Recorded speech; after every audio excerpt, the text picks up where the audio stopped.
There are chairs, comrades, can you sit down?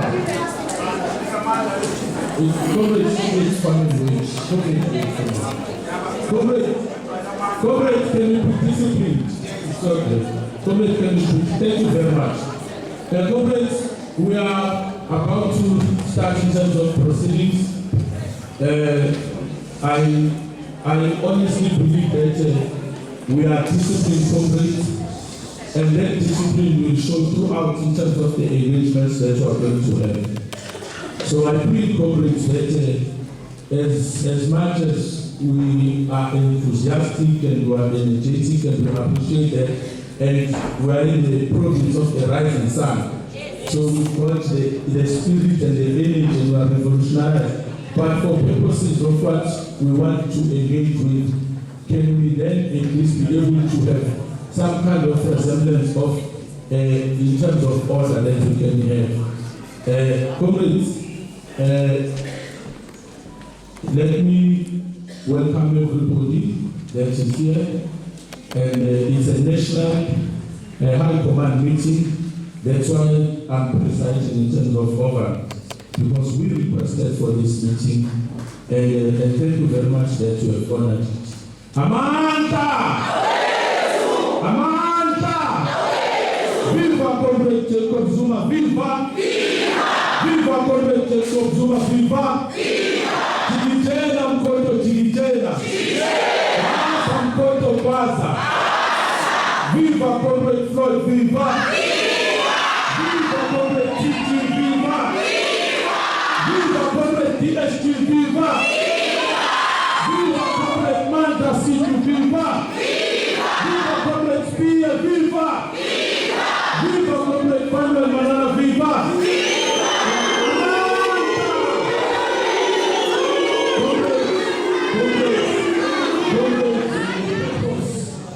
Of why as national we are called, it's because we wanted to engage with our members, so that we can be able to understand what political organization is. It's also to, after we have taken through the membership in terms of what within the constitution, we also allow in terms of comrades so that they can be able to raise in terms of clarity seeking and any other issues that they just want to raise. So that's why the leadership is here, so that it's able to engage with the members, comrades. And number two, comrades, is that I'm sure you saw that from the national officials, we have comrades inside order, please. Comrades, can we have order? We've got a deployee from national officials that is comrade just to boost the branch to this province. So it's also part of political resources who are able to introduce in terms of it. Comrade Floyd will take us through in terms of the constitution and the code of conduct. And I expect that comrades at least will be most disciplined so that we can be able to, because the expectation is that we should be able to clarify to our members in terms of the ground. Comrade Floyd, I hope you are ready to assist and take us through.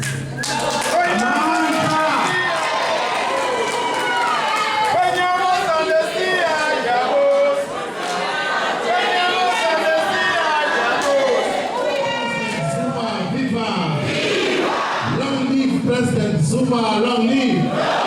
Manta! Iyo ilanga semikoni. Iyo ilanga semikoni. Abafana bokondo ilanga semikoni. Abafana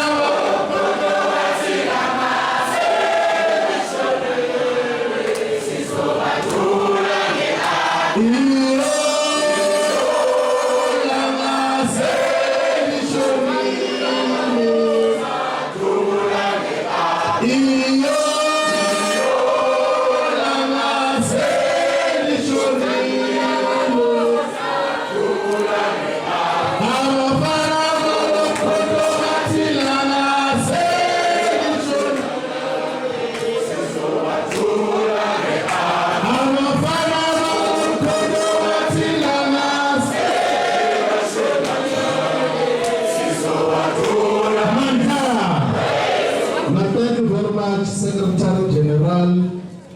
We have got the Deputy Secretary General here, Commander Lumbuso Kize, who is responsible for the province of Mpumalanga.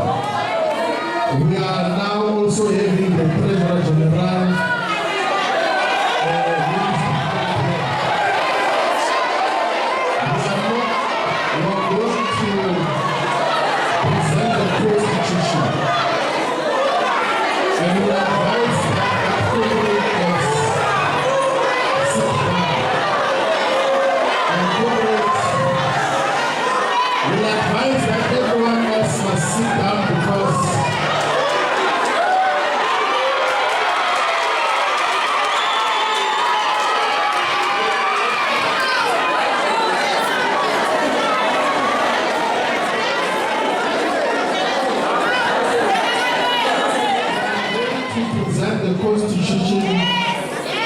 Which on the 11th of October was unveiled and made public for all the membership of Mkonto Party to gain access to. So this constitution was adopted by the National High Command of Mkonto on the 26th of September 2024. After robust and long discussions as to what should be the character, the form, and direction of Mkonto Party. So the Constitution deals with all those aspects. The President and the National High Command, the national officials, say that now that the Constitution has been issued out publicly, we should go and talk to our structures and members in all the provinces about the Constitution so that they can ask questions and have utmost clarity on the content of this Constitution, because it's our foundation now. So there must not be a member of Mkonto or anywhere who does not know, who doesn't understand the content of this Constitution. Because the membership out there, the people everywhere in society, are going to always ask all of us as to what we stand for as Mkonto. And we must, of course, be many voices, but we must communicate one message.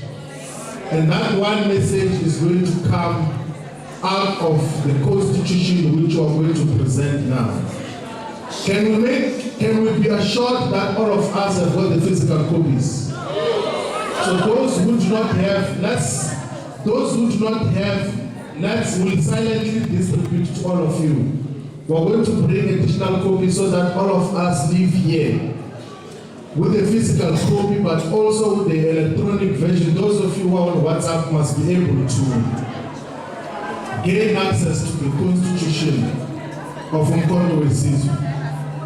So this document, which has been presented as the Constitution, but also as for the Code of Conduct, which defines as to what is expected from all members of Mkonto. From page 1, comrades, of the Constitution is the Preamble. We are not going to read word per word what the Preamble of our Constitution says. We are going to just give the key highlights as to what is the purpose of this Preamble of our Constitution. What the Preamble does,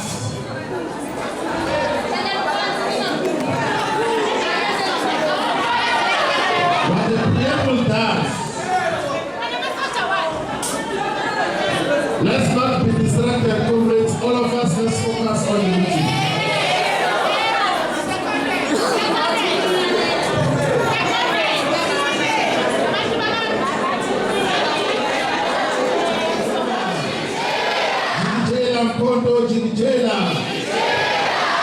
Now, comrades, we are now talking to the Preamble of the Constitution, which starts on page 1 of the Constitution. What the Preamble does in the Constitution of Mkonto is to draw a journey of where we come from as people, as black people, and what is our journey and where we are now and what justifies the reasons for Umkhonto Wesizwe Party to exist as an organization that it is.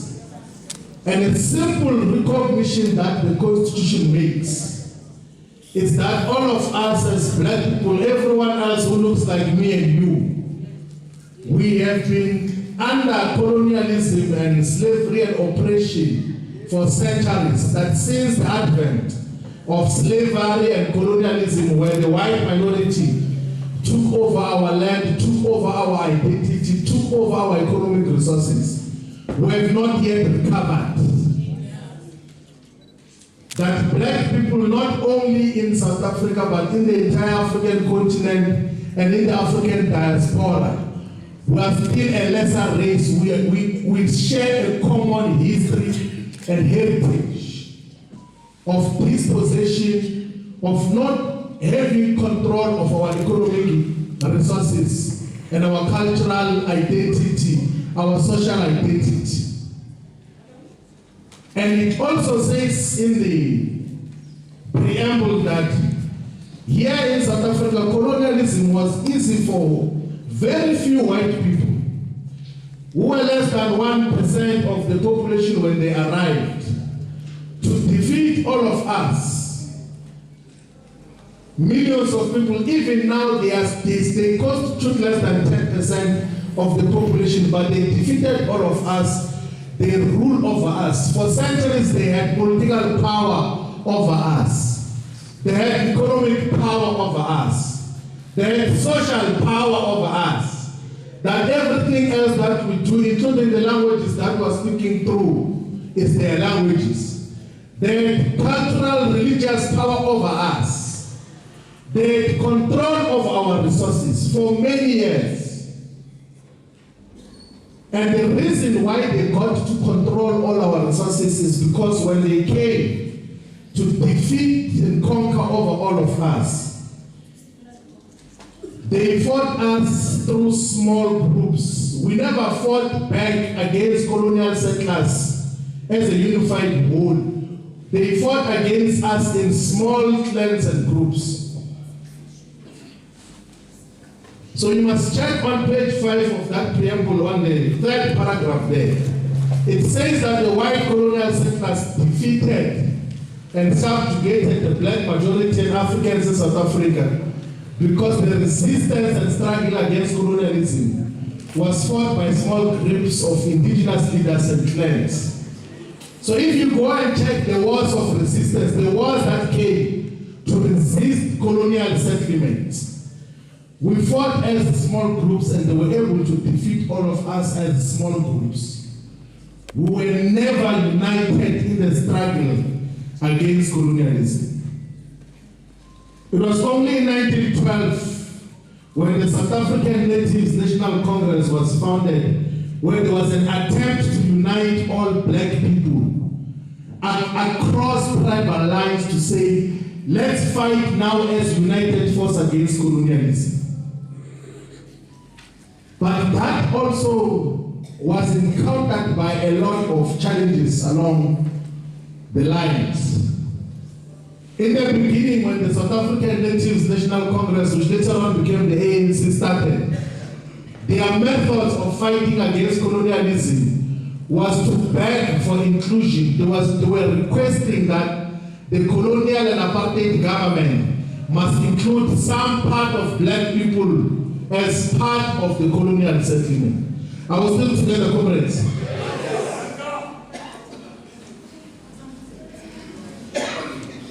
And at some stage, the colonial and apartheid government illegalized and banned all the liberation movements that were fighting against colonialism.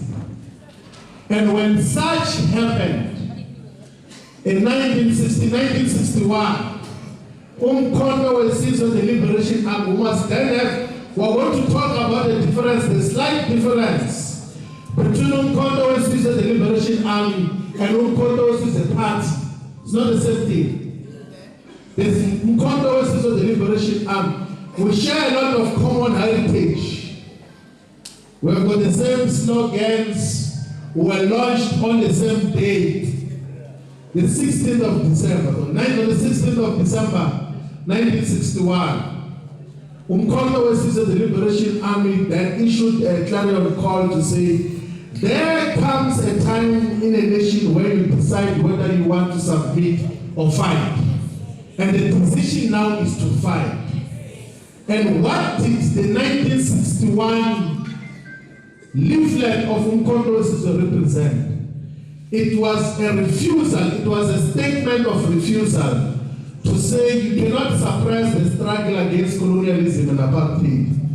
That if it means we take up arms to kill for our freedom, that is exactly what we're going to do. That if it means we destroy all the economic infrastructure of apartheid in defense and fighting for our rights and freedom, we're going to do so. So that journey is drawn in the preamble of the constitution of Umkhonto weSizwe Party. And then says something very important. That yes, we have gained the partial political power in 1994. But that power has not translated to all other freedoms that we otherwise will need. That is why there is an emphasis in the entirety of the preamble that we are fighting for total political, economic, social, cultural, spatial, and knowledge freedom and emancipation. That we want decolonization in its totality. That we want to remove colonialism in its totality. That everything else that is us must be reaffirmed by what we are fighting for. But for us to reach there, we need to have political power. We need to have political power, which we must gain through the mobilization of the people behind us. So that is what the preamble of Umkhonto weSizwe Party says. And the most important thing that it says is that because we were defeated, because we were fighting as small groups against colonial settlers, we now have to unite and fight as a united whole. It says that the struggle against colonialism, even in contemporary forms, and the center of our struggle has to be the unification of all the progressive forces. There is no sound reason why all of us who suffer common oppression, all of us who are commonly oppressed, who are treated the same by white settlers, they treat us the same. Here in South Africa, all over the world, if you look like all of us here, you are already treated with suspicion. Why do we think that we can have to constitute different vehicles to fight for our total freedom? So President Zuma says that, get me in a political room and political discussion with people who say they associate with the Freedom Charter, and those who say they associate with Pan-Africanism, and those who say they associate with black consciousness, and those who say they associate with economic freedom in our lifetime. Gather all of them, and then we say, let us now say what we do step by step to liberate ourselves. We're going to come out with common solutions. We're going to come out with similar solutions. We're all going to agree that the land must be returned to its rightful owners. We're all going to agree that the mineral resources must be utilized for the benefit of the people who are in control and ownership of those mineral resources. We are all going to agree that we must create jobs for everyone who is looking for jobs. We are all going to agree that when we need electricity, there must be electricity for everyone. There is no one who is going to disagree if we were to say, for specific functions, we must choose the best amongst ourselves to lead in government so that we can have maximum input. So people are easily divided over so-called ideological differences, which otherwise do not exist. So Umkhonto weSizwe says that do you associate yourself with those who fought the wars of resistance and say, my heroes are here, it's Ngungunyane, it's Kukul, it's Chulapsi, it's everyone who fought against colonialism. If you want to associate with the struggle, come to Mkonto Wesizwe. If you believe that the Freedom Charter, which says the mineral wealth beneath the soil, the banks, and monopoly industries shall be transferred to the ownership of the people as a whole. If that is your belief, you are welcome in Mkonto Wesizwe. If your idea is Pan-Africanism, isolate, you are welcome in Mkonto Wesizwe. If your ideology is black consciousness, that you think that let's identify ourselves, let's assert ourselves as black people, you are welcome in Mkonto Wesizwe. If your idea is that political power without economic power is meaningless and therefore we must fight for economic freedom, you are welcome in Mkonto Wesizwe. And then there is a common agenda that is outlined as to, in the immediate, what do we seek to achieve as an organization? So the preamble is to say that let us not allow the white colonial settlers to divide, to rule over us. Because the main instrument of colonialists everywhere was to divide and rule. They do that even now. You check the Oppenheimers who own majority of South Africa's wealth.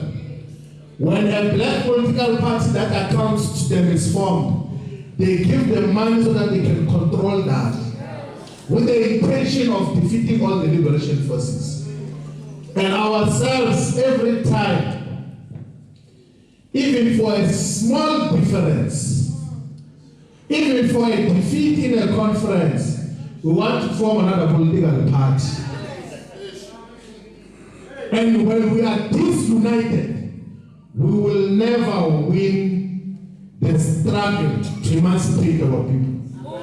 That is why it was not a mistake when President Zuma said that foundationally, Mkonto Wesizwe must fight for 2/3 majority. It was not a mistake that he had said, because he understood that within this constitutional framework, to change the wrongs that were done in the past, you need a decisive majority.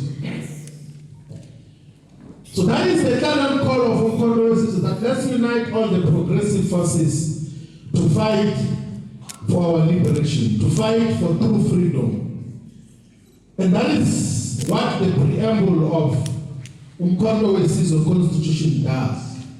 On page 9, it's the basic thing that should introduce and establish the organization. That the name of the Constitution, the name of the party, the organization that is being established by this Constitution, is Mkonto Wesizwe Party, abbreviated as MKP or MK. And then the color section 2 of the organization, the colors of the MKP shall be green, black, and gold. And the dominant green color represents the land which must be reclaimed from colonial settlers and equitably redistributed to all the people and preserved as a legacy for future generations. But the black color represents commitments to liberation of black and indigenous people from colonial oppression and dispossession. The color black also represents the purposeful intention to unite all black people in a struggle for total emancipation. You will realize that in the preamble, in the entirety of the Constitution, the consistent word that is used is unity, unite. It's about unity because to say unity is our strongest weapon in the face of the struggle that we are in now. So that even in the color representation, so the black color of Mkonto Wesizwe, that is what we are wearing black, it's a representation of the unity of black people to fight for total emancipation in terms of what is required. And then the color gold represents MK's commitment to reclaim and locally beneficiate all our natural resources and other economic assets. The logo of the MKP shall be a gold circle colored in green and a warrior inside the circle holding a gold spear in the middle with the inscription MK. The spear in the middle represents the continued struggle for total freedom and emancipation. That no MKP regalia and paraphernalia shall be printed and reproduced in any other color other than colors of the MKP. And of course, comrades will appreciate that there are comrades who are wearing regalia which have got a logo which does not have the gold circle. So the Constitution has now already described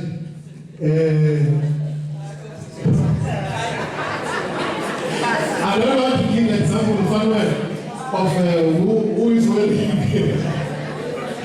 I don't want to give an example of those who are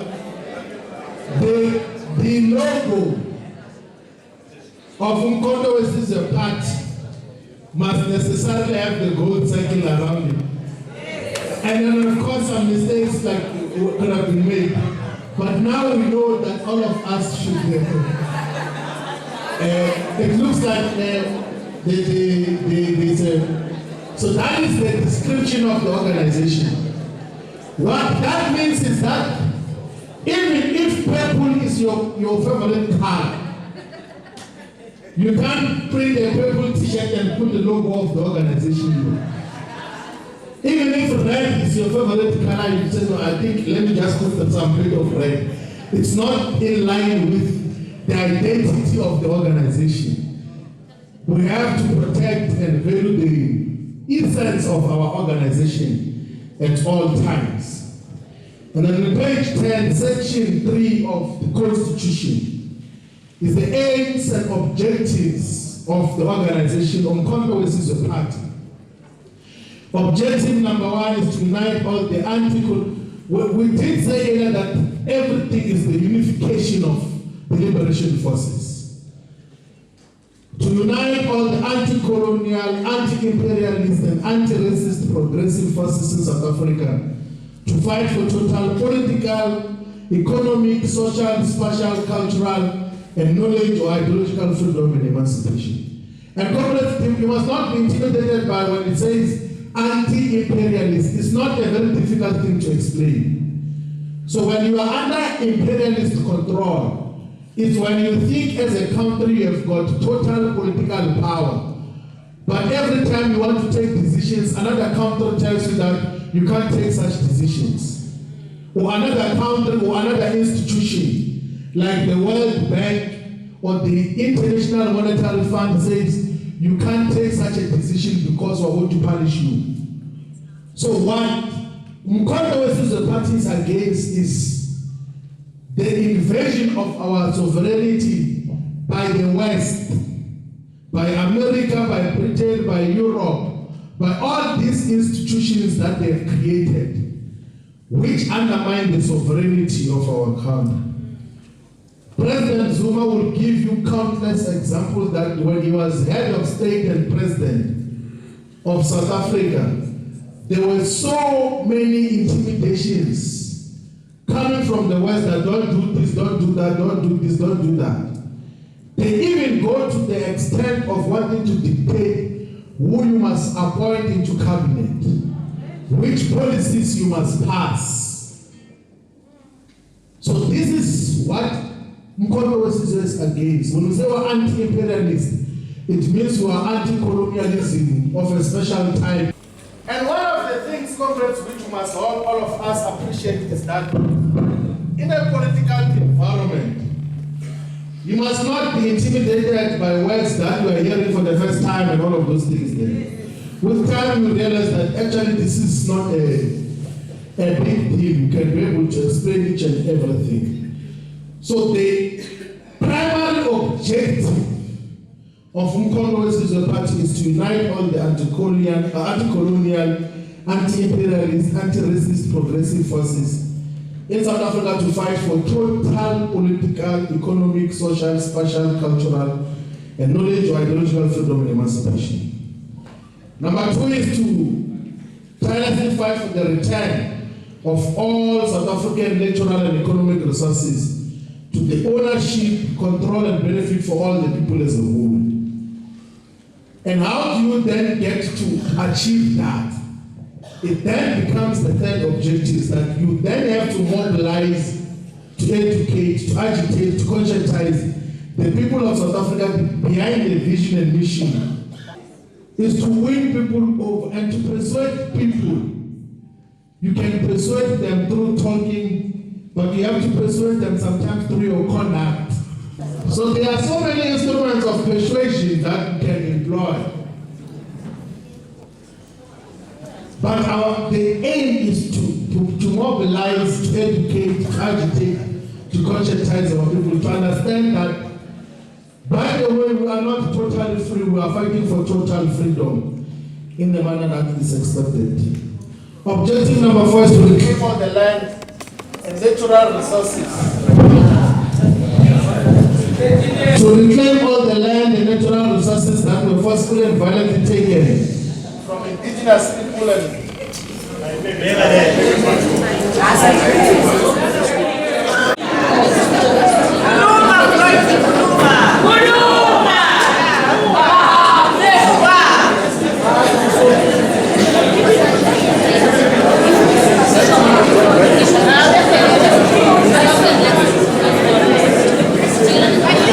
Objective number 5 is to fight for parliamentary sovereignty. What does that mean?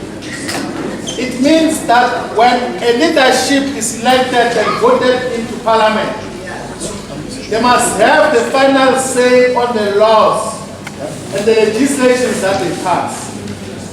Currently, even when you are majority, even if 100% of parliament can pass a law to take back our land or do something else that is radical, some few people in the Constitutional Court can sit and say your decision is unlawful.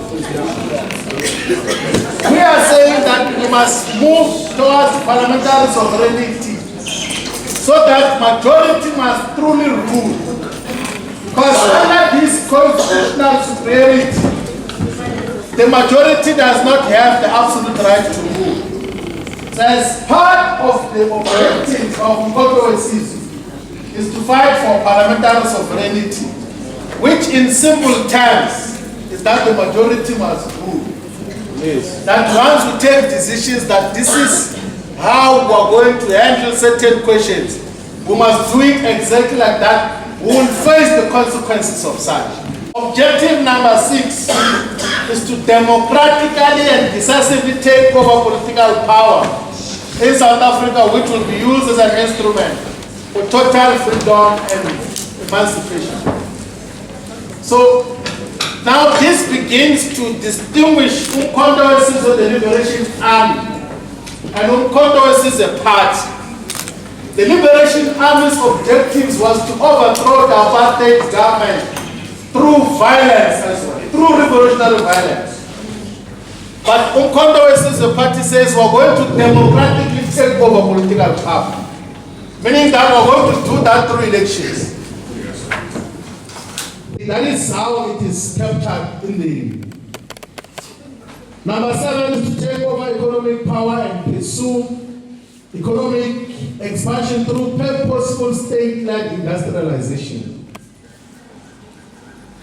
Number 8 is to develop and grow the productive forces. That let's grow the economy in all parts of South Africa, so that we can create full employment. But also, UMkhonto says in objective number 10 in page 11, that our role is to fight for the interests, rights and aspirations of all workers, including the rights to unionize, to work in safe and protected workplaces, and the right to earn a living wage. So what that automatically means is that as an activist, as a member of UMkhonto as a party, When workers come to you and say, please assist us with the following issues, you can't tell them that we are not a union. The Constitution obliges all of us to take up the interest of workers. We are on the side of the workers. That is what the Constitution obliges us to do. But also it obliges us to fight poverty, to reduce inequalities, to fight crime and all forms of criminality. And in the objectives, which are 30, you will find that there is a commitment to fight for the interest of ex-combatants and military veterans. So there was, of course, an argument presented by the ex-combatants and military veterans that there must be a separate organization for military veterans. And President Zuma says that, but the UMCONTO party can do what a league of military veterans was going to do. There was also an argument that professionals must have a professionals league as a separate organization. But the constitutional objective says that we're going to find and defend the interest of all professionals. And those who are historically excluded. So it's a role of our organization. There's also a commitment to fight for and introduce free, quality, and decolonized education for all, from ECD level to postgraduate levels. That everyone else must have access to free education. So that is a progressive commitment, such that when the students say, what does UMCONTO offer us, to say that in the foundational constitution, we say we're going to fight for free, quality, decolonized education for all, up until postgraduate level, so that we recognize the importance of education. On point 16, is to elevate and officially recognize the role of royal, indigenous, and traditional leadership in South Africa through giving clearly defined powers to the National House of Traditional Leaders. So South Africa's democratic dispensation does not recognize traditional leadership. They just note them. There's a difference between recognition and noting. So traditional leaders are just noted. All decisions here in this country can be taken without the involvement of traditional leaders. It's not compulsory. There is something called the House of Traditional Leaders. It's like a talk show, like people just sit there to talk, but it means nothing in the current setup. But if you were to go to Norway, if you were to go to Finland, if you were to go to even the British Parliament, they've got a recognition of their traditional leadership systems there. Of course, infused with democracy. But here in South Africa, which was under the leadership for centuries of traditional leadership, the leadership of our people is not recognized, it's just noted. When there are events that, no, this is what the elected leadership is going to do, and say, no, we forgot, we need to invite traditional leaders. And they're just symbolic gestures. So UMCONTO says that we're going to officially recognize them and say some of the legislations, they can go to the National Assembly, National Council of Provinces, but now to a constitutionally established National House of Traditional Leaders, so that they're going to say in terms of how we take our organization forward. And the last objective on page 13, you must read all of them when we've got time, is that we're going to contribute towards the progressive shift in the global balance of forces by strengthening institutions of the global south like BRICS Plus and its alliances. BRICS is that association of Brazil, Russia, India, China, and South Africa. It has now been joined by the Federative Republic of Ethiopia, by the Kingdom of Saudi Arabia, by the United Arab Emirates, by all these additional countries, a progressive bloc that says we do not want to associate with the erstwhile or the former colonizers. Let's establish an alternate global order. And it's even easier for us as Umkhonto weSizwe to openly mention BRICS in our constitution, because when it started, it was just BRIC without the S. And it was President Zuma who made South Africa to be admitted to BRICS for it to turn from BRIC to BRICS as part of the progressive agenda. So it's one issue that we can say we can maximally gain economic benefits from. So if they say international, what did President Zuma do? He joined BRICS on behalf of South Africa and on behalf of the entire African continent. There is too much economic value that we will gain from our participation in BRICS. We can gain from our relationship with Brazil, with China, with India, and all these other countries that are coming in there. Just a simple example of how we can gain value out of that. If we were to take back our land and then we build agriculture properly, we can have a huge market to export the agricultural products to in China and in India. Both countries have got a population of 2.6 billion people. So our economy here in the food sector can be sustained by our friendships in the world. And this is part of the politics that we must then be able to internalize. So the objectives and aims of Umkhonto weSizwe Party are outlined in those part of the Constitution. The next section, section 4, is on principles and values of the organization. So the principles and values of the organization is what guides us, what inspires us, what is non-negotiable in terms of just how do we conduct ourselves as members of Umkhonto weSizwe. What values should inform us? If you do not fall within these values, you must question yourself. Those principles are 10. We're going to go through all of them. And one of the things that must highlight, comrades, is that it says in the Constitution that no policy and no document that is product of the organization should depart from these foundational principles. Principle number 1 is Ubuntu. It's a principle that basically says, you know all of us that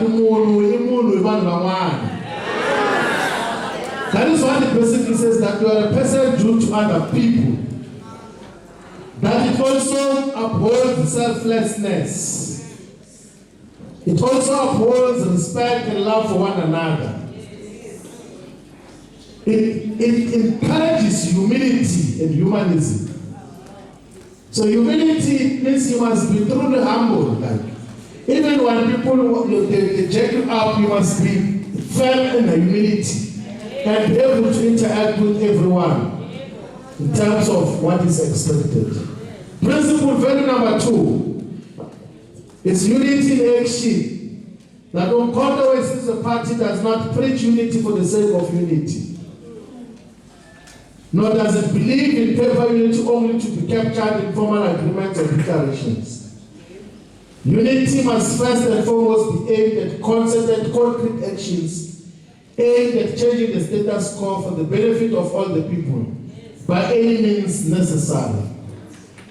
While the people must enjoy total freedom of association, the progressive forces must work tirelessly to build unity amongst those who continue to suffer under the yoke of what we say is imperialism, colonialism, apartheid, monopoly capital and their offshoots.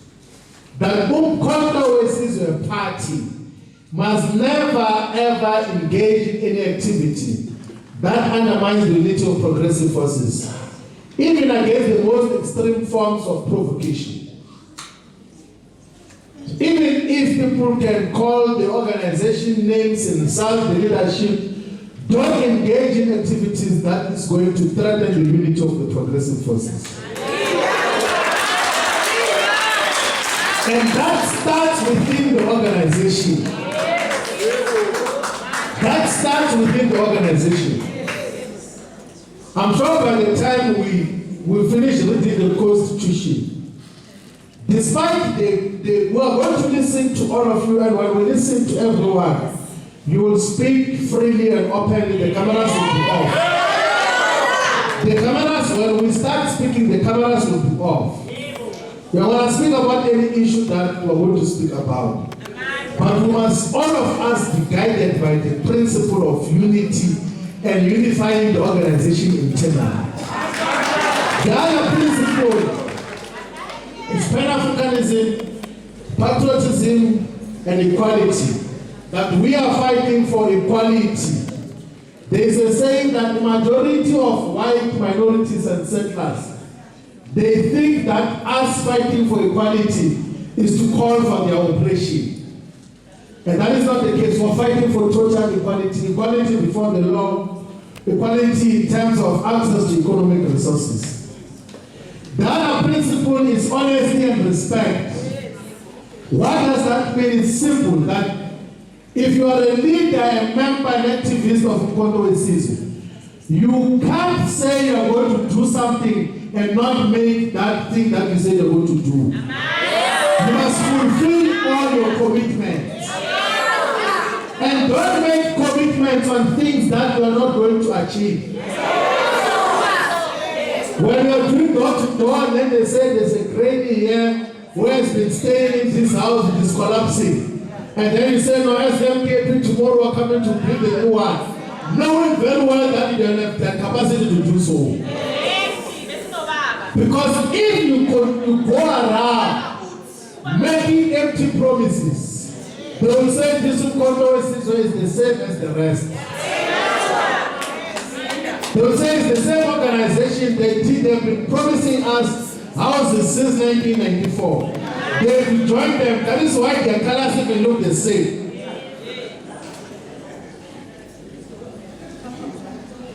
So it's not allowed to be dishonest in Mkondo Wesizwe. The principle is that tell no lies, expose lies whenever they are told, mask no difficulties, and claim no easy victories. And there's a principle on respect, is that first we must be self-respecting. Two, we must respect each other as members of Mkondo Wesizwe. Three, we must respect even our political opponents. In the political articulation of any policy, of any campaign, of any program, you are not allowed as a member of Mkondo Wesizwe to insult anyone. You can't under no circumstances. You can't under no circumstances throw insults against anyone. And that even applies to your conduct on WhatsApp groups or on social media.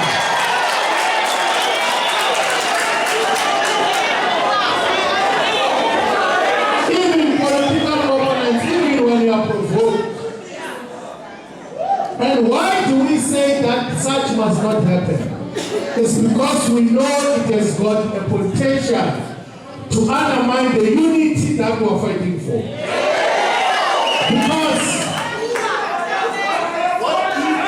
Because we can agree here on all the policy issues and priorities.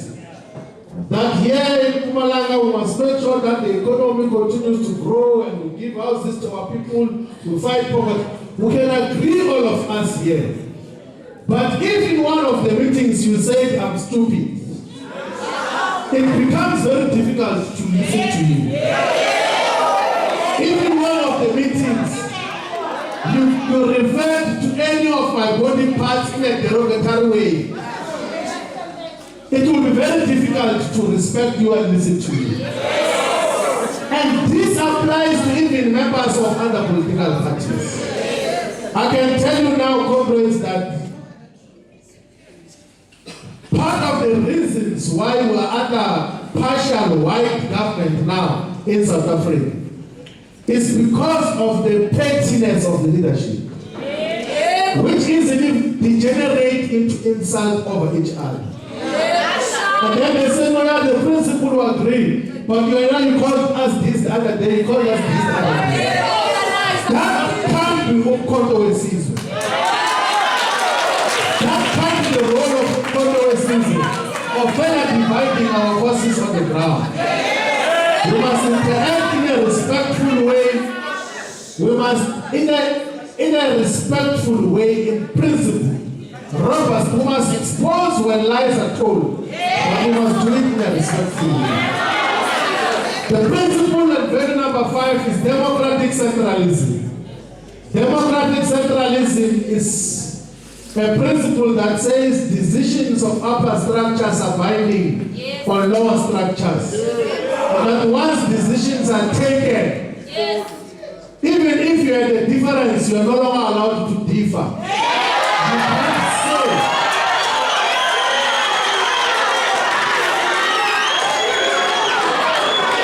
You can't say you remain a member of OCTO when every time there is a directive from the national leadership you say, I don't agree with those people.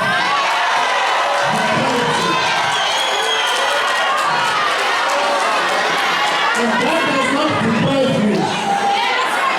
It does not deprive you of the right to raise your issues robustly.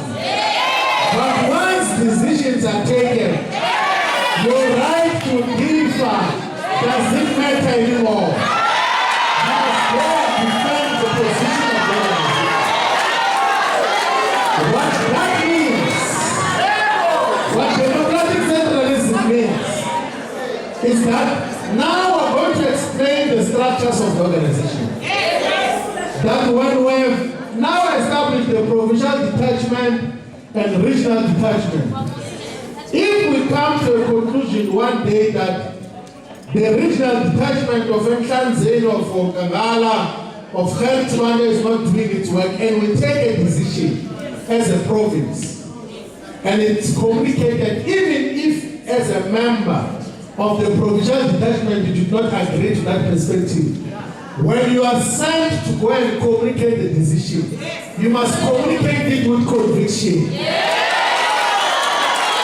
must not go there and say, those people in the province say that you must come and discuss it. You must say, we have taken a decision.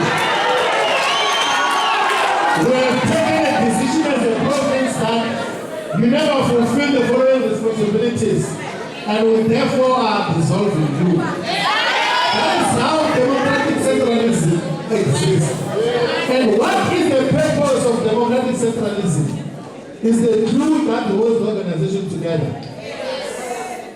If you have not got to hear anything that we say today, at least you must remember that the organization is run by a principle of democratic centralism, which is the glue that holds the organization together.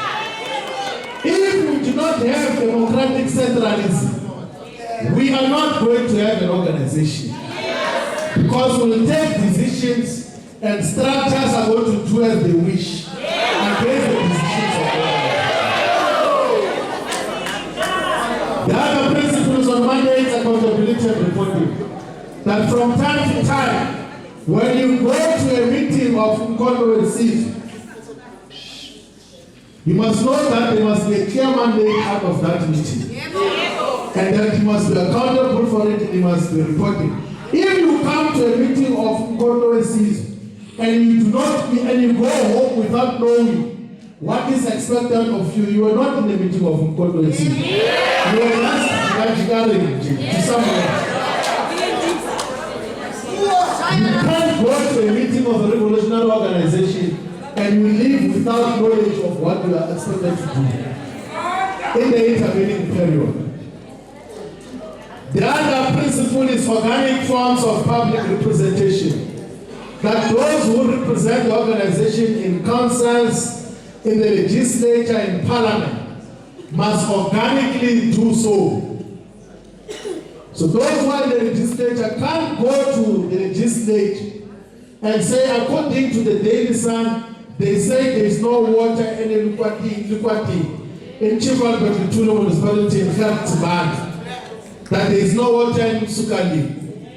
You must speak from authority that I was in Sukali yesterday and there is no water.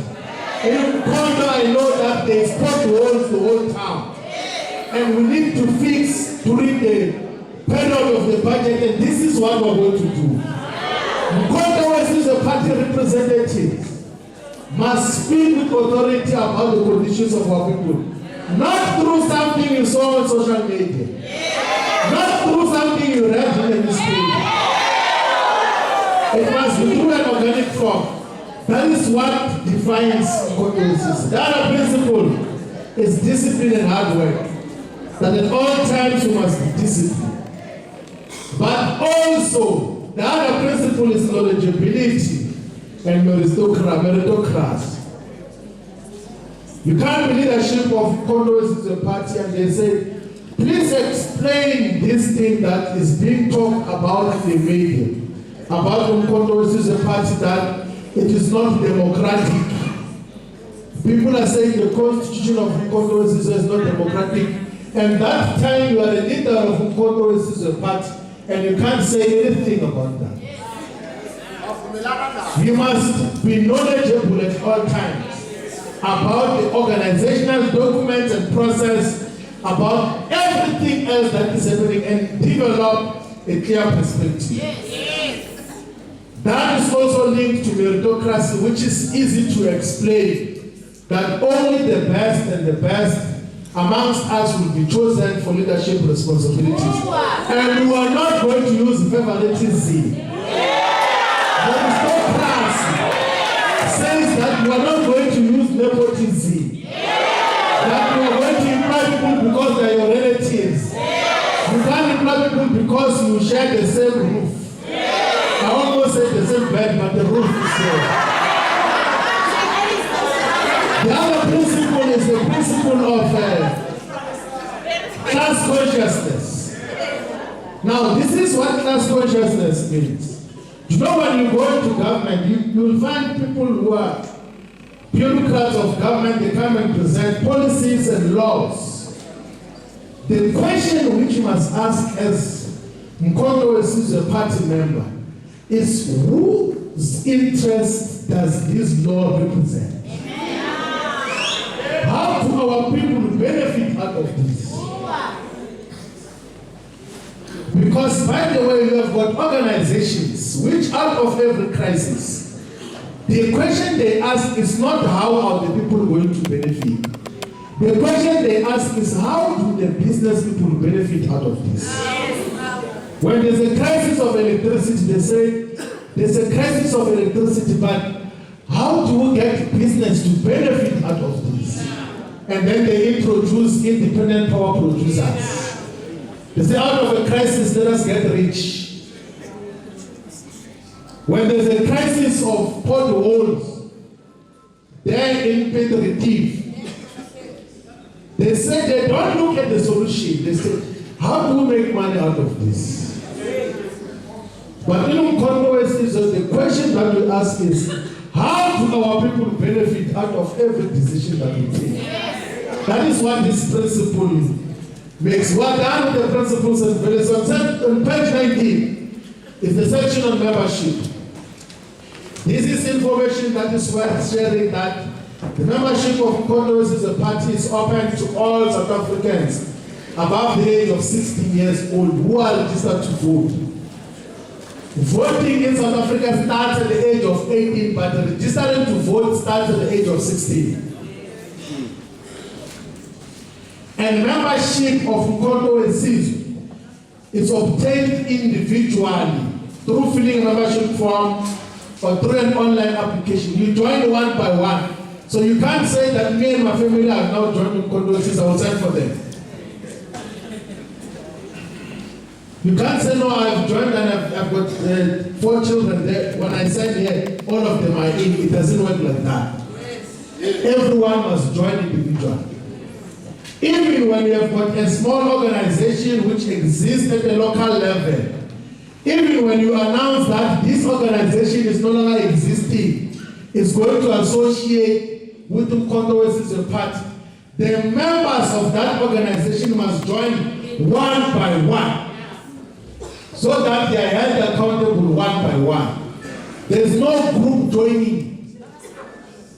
In Umkhonto we join one by one. And it then explains what is expected of those who join the organization. Number 6 on page 20.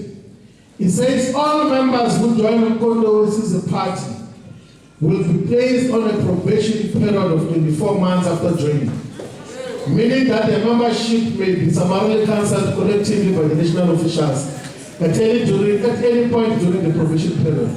What that means, comrades, is that there are certain levels of ill discipline and misbehavior in the intervening period. If you are engaged in such, there is no need to constitute a disciplinary committee for you.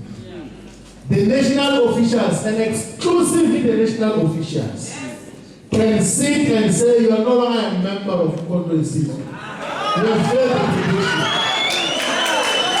They are saying if, for instance, a comrade comes and opens up firearms inside the meeting of Umkhonto,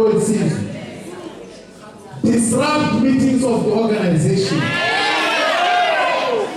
Or when we say go and campaign for the organization in a by-election, you go and support candidates of a different political party, and then you still want to be taken to a DC, where we must call the deputy president, former judge president, to come and sit over a person who has clearly violated the Constitution. Such is not going to be the case. The officials, and only the national officials, can cancel membership of extreme levels of misbehavior in the organization. And we must have to highlight this. Those who are going to be appointed as provincial leadership do not have the power to cancel membership of anyone. Those who are going to be regional leadership can't cancel membership of anyone. But when they notice and realize misbehavior and misconduct, they can write a report and submit to a Secretary General who will table either officials for such actions to be taken. We are protecting the organization because we are saying that in the intervening period, the province, the region, will not have disciplinary powers but can report such to the national officials. So the exemption on membership is a very important one. I want us, all of us, to read now on page 21. No to Cape Town. Page 21. The membership fee of the organization is 20 rand for 24 months. So that is 10 rand per year. It's a statement of commitment that you are a member of the organization. If you feel like you can pay more, you can pay more to the organization. Your membership has expired. Are you still interested in being a member after 24 months? So you can't say, no, because it's 20 rand, let me give it 100 rand, I'm making it 10 years joining. No, it doesn't work like that. After every 24 months, you must renew the membership of Umkhonto Party. Are we still together, comrades? And then upon joining the organization, each member is going to sign a declaration which reads as follows. Let's read together, all of us. I voluntarily join Umkhonto Party as an individual who is committed to apply and uphold this Constitution, values, objectives, principles, and discipline. I commit that I will never be involved in divisive and factional activities and that to undermine the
myself specifically bound by the disciplinary code of MKP. I promise not to take the organization to court until all disciplinary evidence is existed. So that is the principle which is going to guide all of us.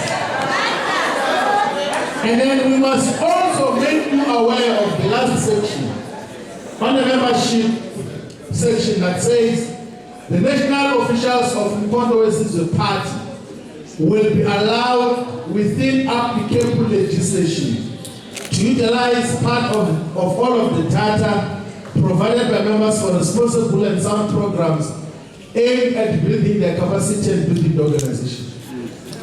So, you know, due to this Popia Act, once you provide your email address, your phone number, we'll use that phone number to update you about organizational issues or about issues which we think are useful for the organization.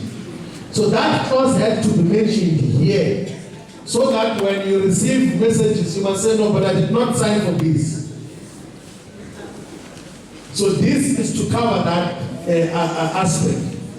Section 5B is on the duties of members and obligations of what is expected, that all members are obliged to be loyal to the organization, that they must engage in genuine criticism and self-criticism as an organization as to what we seek to achieve, that all members must study the Constitution and the Code of Conduct of the organization. And then Section 6 speaks to the rights of members, that MKP members have got the right to attend all the relevant meetings, read relevant MKP documents, and benefit from MKP education and training. So those rights are outlined up until page 24. Now, in terms of structures of the organization, this is now the organogram of the organization.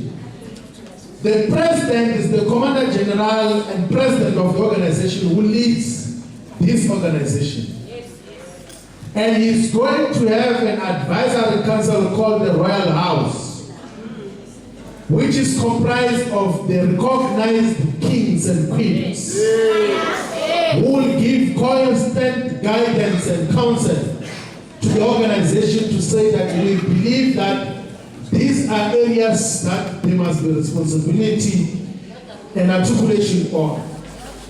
And underneath the Royal House will have something called the Council of Traditional and Religious Leaders, who will be from all over South Africa, all corners of South Africa, who are going to be where the national leadership will go and say that these are our policies, this is our manifesto, this is where we report to. There is no conference in terms of these structures, but we're going to report to leaders who have got defined constituencies. And we believe those are the traditional and religious leaders. And we must take from the beginning so that you educate those who are going to criticize you about this. When the South African Natives National Congress was launched on the 8th of January 1912,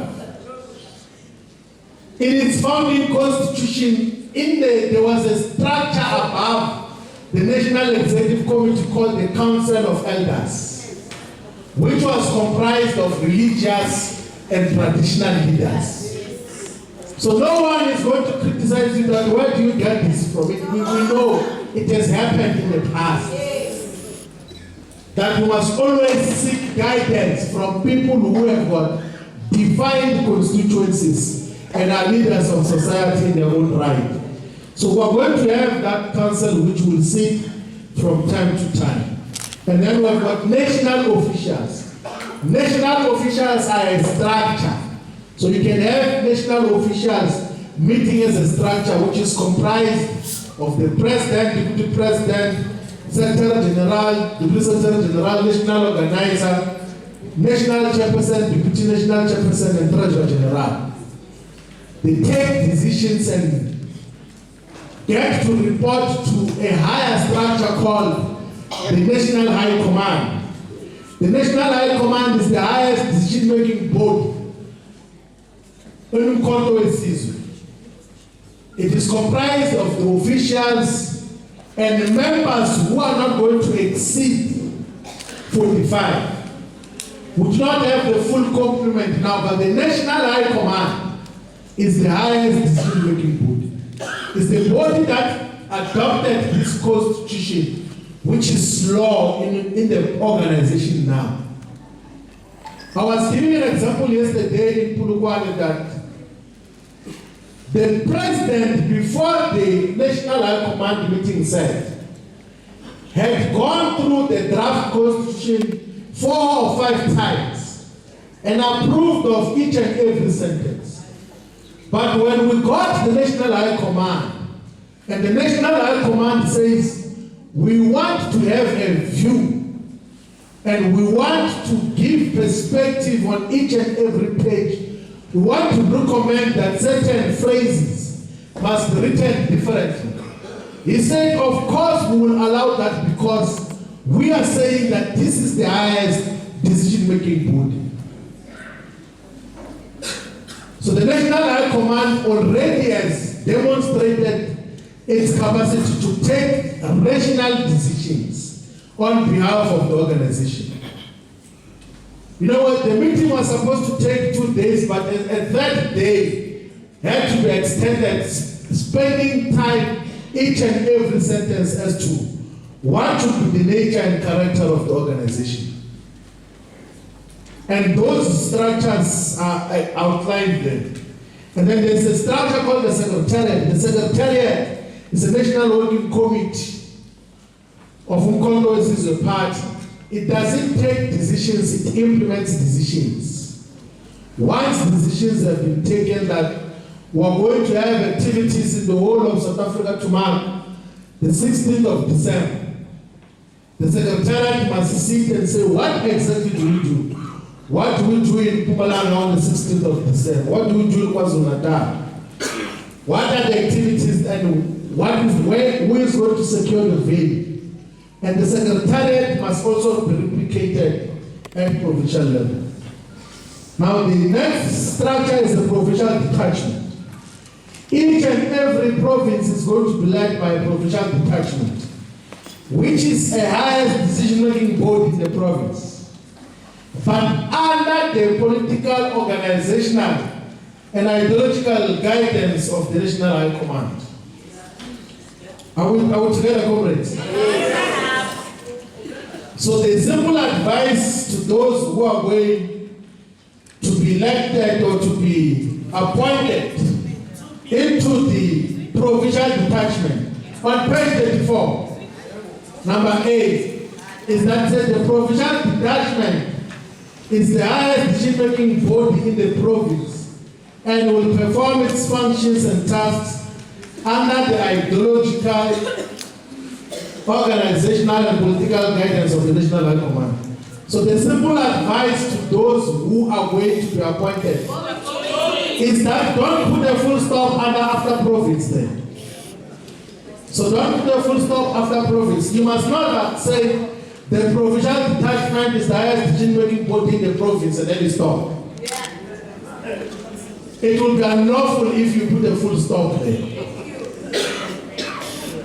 You must know that it's under the constant guidance of the National High Command in terms of how it is expected. Now the composition of the provincial leadership, there will be top 8 plus 2 people representing each region in that particular structure. In the case of Mpumalanga, we're going to have a provincial convener, provincial deputy convener, provincial coordinator will be like a provincial secretary, and provincial deputy coordinator, provincial organizer and deputy organizer, provincial fundraiser and deputy fundraiser. And then there will be 2 other comrades who will be coming from each region, gender balanced, and are residents of those particular regions. So if we say we want 2 people from Enhlanzeni, those people must be from Enhlanzeni. If we want 2 people from Hertzban, then the 2 must be coming from Hertzban. Want 2 people from Mpumalanga, they must be coming from Mpumalanga. All of them. And then those will constitute the provincial detachment that will be responsible for work of the organization. But also the regional conveners and coordinators will be ex officio in the provincial detachment. Now the regional detachment is top 8 plus 2 people representing each and every sub-region. So here in Kangala, we'll have the top 8 convener, deputy convener, coordinator, the top 8. And then there must be 2 people each coming from Steve Twete, from Emma Kazeni, from Dr. J.S., from Yene Malache. And what is the last one? And Preamble. In Kohafontein. So that is what is going to be the composition of the regional structure. That necessarily there must be 2 people who are registered to vote in that particular area and they stay there full time. They are not visitors. They don't have that place. They are full-time residents of that. They are responsible for. Now, sub-regional detachments is not going to have the top 8, it's going to have the top 4. So the convener, coordinator, organizer, fundraiser don't have deputies. And then they will have its top 4 plus 10. 10 that comes from all the wards. Representatives, you can't have from one ward people leading the sub-regional detachment. So it's 15 leaders in each and every sub-region which are going to be responsible for the work of the organization. And in all these structures, we'll explain that those who convene the Youth League and the Women's League and coordinate will always be represented. The immediate task of the sub-regional structures will be to then establish VT-based branches. So branches of Mkondo West, the basic unit, will be a VT-based branch. Those of you who have been involved in political work and election work, you will know that we always need a VT structure.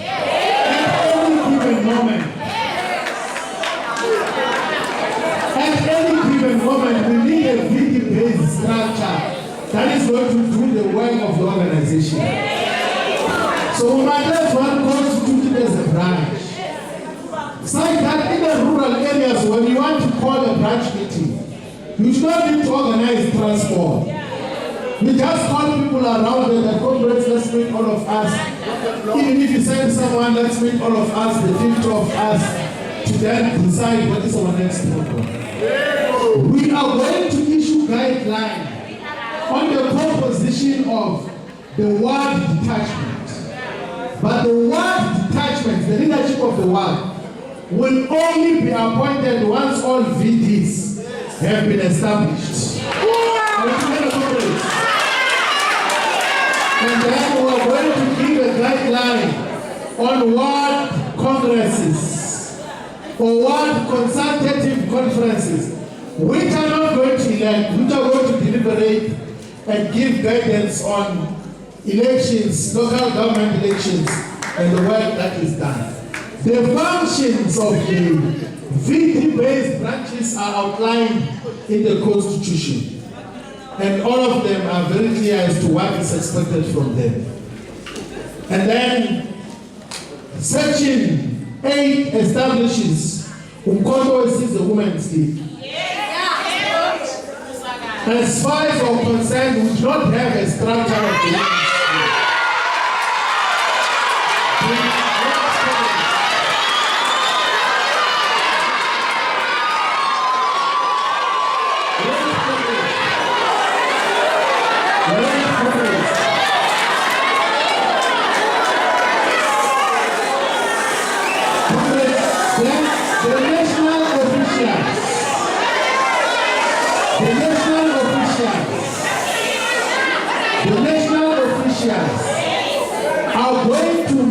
with all the structures inside Umkhonto weSizwe which has organized themselves either as women's desks or women's league, and then talk to the politics of the women's league, and then appoint a national leadership.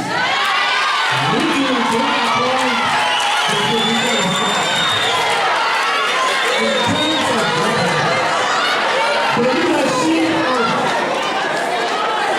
In terms of the leadership of the women's league with the national women's detachment, which will be appointed by the national officials and the national high command. It does explain what will be the process that will be followed. We're going to talk to it.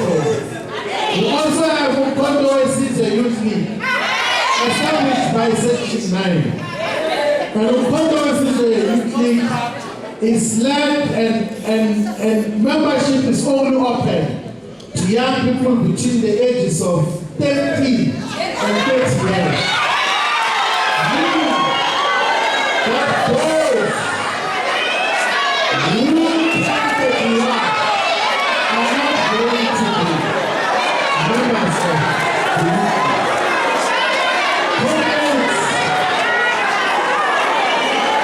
That is a decision of the National High Command.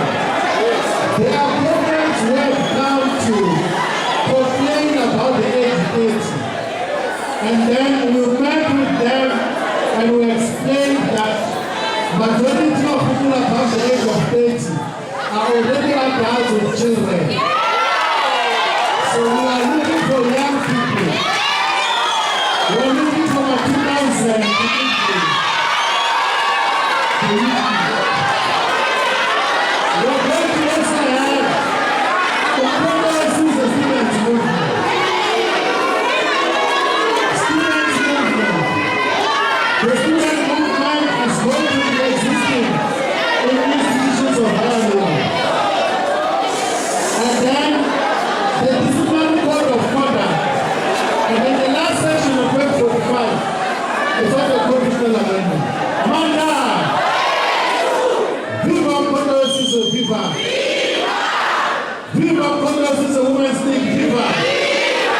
Viva Umkhonto weSizwe Youth League, viva! Viva Umkhonto weSizwe Student Movement, viva! Power to victory forward! Power to victory forward! Manda! Two! Now comrades, we're going to go to the code of conduct. The code of conduct starts on page 46.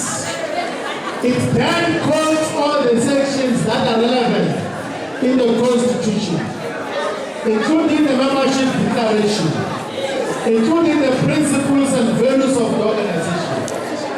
The part that we're going to focus on is from page 55. What are the offenses? What are the things that we're not allowed to do as members of Umkhonto weSizwe?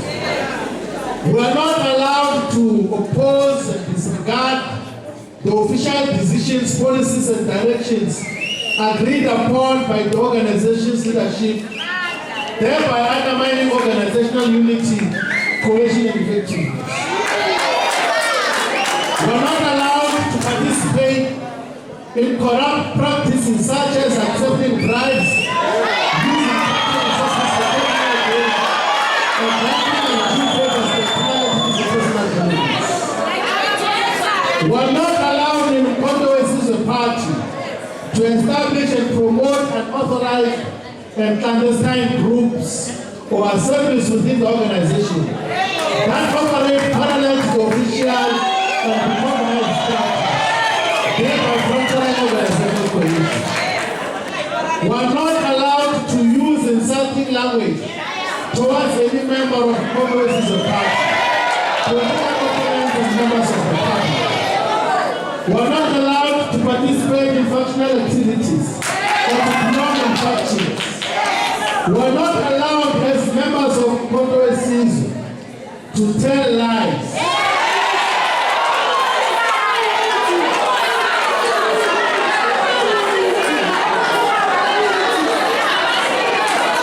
We're not allowed to the party to heckle and try to disrupt meetings. When the leadership says all that must be sustained, everyone else must be sustained. So no one is allowed in a meeting to want to shout and want to impose themselves even when the leadership is silent. It's a matter of discipline in the organization. We are not allowed to possess dangerous weapons in meetings of the organization. And we are not allowed to undertake international trips without authorization of the organization. We are not allowed to engage in any form of sexual or physical abuse of women and children, even outside the confines of the organization. We are not allowed to misappropriate funds. We are not allowed in Congress as a party to support political organizations or other political organizations that are not part of our organization. We should always be loyal to the organization. Now, in terms of the disciplinary structures, let's pay attention, comrades. In terms of the disciplinary structures of Umkhonto Wesizwe, we've got the National Disciplinary Committee, we've got the National Disciplinary Committee of Appeals, we've got the National Prosecutor. Those are the disciplinary structures of Umkhonto Wesizwe for the entire organization, the whole country. There is no provincial disciplinary committee. There is no regional disciplinary committee. There is no branch disciplinary committee. All matters of discipline are going to be handled centrally by the national leadership. When there are violations, all the leadership can do is to record the violations and report such, and then the national leadership will act on that. National prosecutor has already been appointed by the national officials in the meeting that took place on the 8th of October in KZN. And it's an experienced prosecutor who knows how to then deal with these issues properly. And what can the NDC do with concurrence and advice of the national officials? The sentences or sanctions that can be imposed by Umkhonto Wesizwe Party. One is cancellation of membership. Yes. To say you are no longer a member, you misbehave too much, you are no longer a member. Two can be a reprimand. Three can be cautionary suspension. It can be recalled from leadership responsibilities. Where we say that we do not think you must continue to be a member of parliament or member of the provincial legislature or councillor on behalf of our organization. So it's a disciplinary consequence. It can be a fine where we say, please pay so much money to remedy the sins that we have caused. It can be community service suspension or total expulsion from the organization. And the disciplinary procedure is explained on pages 61 and 62.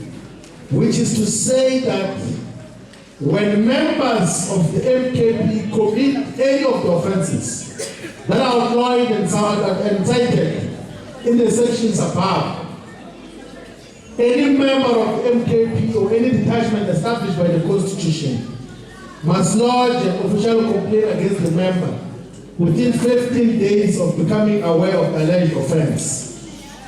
And that the complaints will be lodged in the office of the SG will refer the matter to the national prosecutor. The complaint must state the offence committed, the date and venue of the offence, and the full names of the person who committed the offence. And upon receipt of the complaint, the national prosecutor must determine whether the offence necessitates a disciplinary process, and if so, will write to the member and inform them that they are alleged to have committed an offense and must make representation within 48 hours on why there should not be a disciplinary inquiry against them. If the national prosecutor is of the view that there is necessity of a disciplinary inquiry, he or she must inform the member after consultation with the NDC on the date, time, and venue of the disciplinary inquiry. Any member who is summoned to the NDC is permitted to bring one representative who is a member of MKP and has been a member in good standing for more than 90 days before the offense was lodged with the NDC. Then the National High Command retains the power whenever the list is required to amend this code of conduct. But this is how that process is going to unfold. So you don't go and look for a lawyer somewhere in Johannesburg who is not a member of MK and say they are going to represent you. You can get a lawyer inside MK who has been a member for a certain period of time. If you ever get to the DC process, but the disciplinary procedure is as outlined here in the Constitution. Now, what is to be done? What is going to happen? Comrades, we had thought it's necessary that we should take the entire membership and activists of Mkondo Wesizwe in all provinces of the content of the Constitution of Mkondo Wesizwe, so that all of us know what is expected. The National High Command, through the President and Secretary General, are going to appoint the Provincial Detachment. So that is the leadership structure that is recognized as per the Constitution. And such appointment is going to take into account continuity and change. Those who are deployed in terms of the Constitution states that those who are deployed in the National Assembly, National Council of Provinces, present to the people of Mpumalanga of all the three regions that were a true alternative to the status quo. There is huge potential that can arise out of this province. But that potential can easily dissipate or turn into nothing if there is no discipline within the organization. In Mkondo Wesizwe received more than 50% of the vote in the 29th of May elections. In majority of the municipalities in Khartoum, the numbers were 30%, 40%, some of them. But that is not guaranteed that it's going to be reproduced as is when we go to local government elections. We need a solid, unified organization that is going to be guided by the principle of democratic centralism. That when the leadership says this is what we're going to do such, all of us. And no one is going to define themselves outside of the organization. And I'm concluding, I'm sure that now that all of us have gone through the Constitution, we have realized that we can't sing some of the songs that we're singing earlier. It's not organization. It's not engaged in activities that divide the organization. We will be allowed to speak and raise our concerns, and the leadership is here to listen. Let's make sure that we protect this organization so that it continues to live and live forever. Amanda! Gaza Mkondo Gaza! Jibijela Mkondo Jibijela! Secretary General. Jibijela Mkondo Jibijela! Viva Mpumalanga, viva! Siphilele Mpumalanga, siphilele! Siphilele Mpumalanga, siphilele! Viva Mkondo, viva! Amandla! Amandla!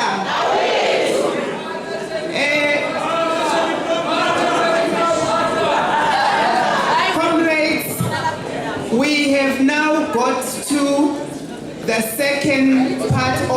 meeting. And the second part of our meeting is giving you an opportunity to express yourself, display and illustrate unity. As you are going to engage us, I want to see you displaying and illustrating unity. That what you ought to achieve as Mpumalanga is unity. Because we are stronger together. We are stronger together, and in order for us to see the 2026 through and win outrightly as Mpumalanga, we ought to be united. Then the other aspect is Section 4, 3D. I want to talk to respect. Respect. I want you, because